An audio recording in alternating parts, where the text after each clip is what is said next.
10 মাস বয়স এই দলের, অল ইন্ডিয়া আর্য মহাসভা। পরম পুরুষের দেওয়া নাম এই আর্য মহাসভা।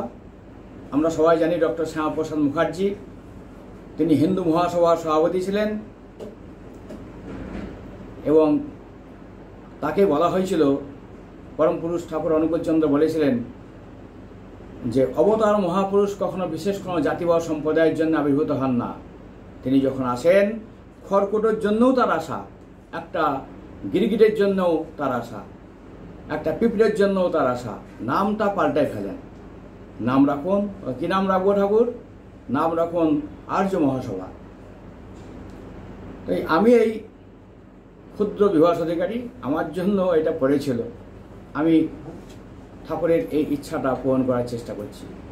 আর্য কালচার আমাদের ৫তম কালচার, ৫তম সংস্কৃতি ভারতবর্ষে।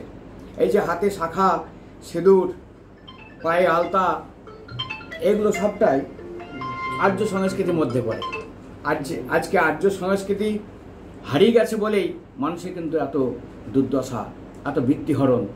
তাই টুডে অর টুমরো আর্য মহাসভায় ভারতবর্ষকে একটা নতুন পথ দেখাবে। এই পরকে ছোট করা, পরকে উলঙ্গ করা, পরকে বিধ্বস্ত করা, খুন করা, ঘরে আগুন লাগানো, রাহাজানি, ছিনতাই, ধর্ষণ, এর ভিতর দিয়ে কখনো পলিটিক্স সাফল্য পেতে পারে না।